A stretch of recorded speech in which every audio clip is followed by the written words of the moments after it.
I tore up a manifesto of mistruths. It was necessary to get the attention of the American people to say, this is not true, and this is how it affects you. And I don't need any lessons from anybody, especially the President of the United States, about dignity. Completely, entirely appropriate, and considering some of the other exuberances within me, the courteous thing to do. Wow. Speaker Nancy Pelosi facing major backlash today for ripping up that copy of President Trump's State of the Union address as he finished his speech. One GOP lawmaker has introduced a resolution condemning her, and Republican Matt Gaetz is going a step further, seeking possible criminal charges. Gaetz tweeted this: "I'm filing an ethics complaint against Speaker Pelosi for destroying the President's State of the Union speech. Her conduct was beneath the dignity of the House and a potential violation of law. Nobody is above the law. She must be held accountable," end quote.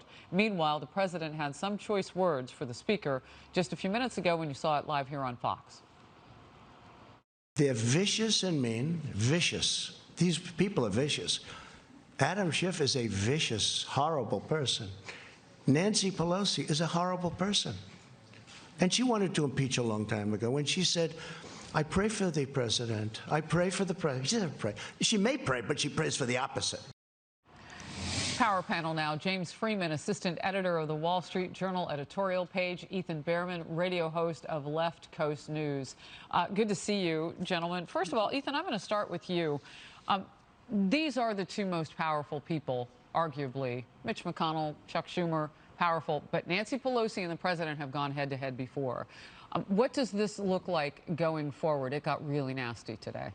Well, this is not a good look at all. I mean, we don't have an executive republic. We have a tripartite republic. He needs Speaker Pelosi when we get to budget negotiations. And to then turn on her in his speech again today is only going to make this more acrimonious. There's no effort going on here to repair the relationship. We need these two talking to each other, not just fighting. It's not good for the country. James, what did the nation see on display today? Yeah, the Speaker was saying she didn't need dignity lessons. I think a lot of people probably thinking the leadership of both parties could use some dignity lessons. But I do want to say, if people are offended about the Trump comments about former FBI Director James Comey, I think they shouldn't be. We now have a documented record. This is not a partisan issue.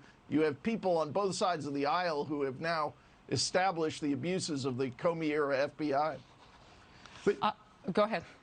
I was just going to say, but everything else he said about the FBI has been proven false by his own DOJ's IG inspection. He was throwing out conspiracy theories again this morning and last night in the State of the Union. He might be right about Comey with that one data point, but the rest of it has already been shown wrong by his own DOJ. They fabricated evidence to spy on an American participating in the political process. What more do you need to think that's a problem?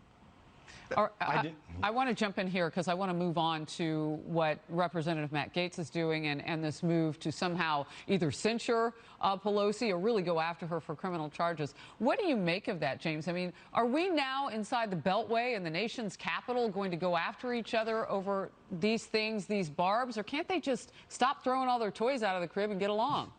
Yeah, I hope the congressman isn't talking about going to court, either attempting some kind of civil or criminal investigation or inspiring one.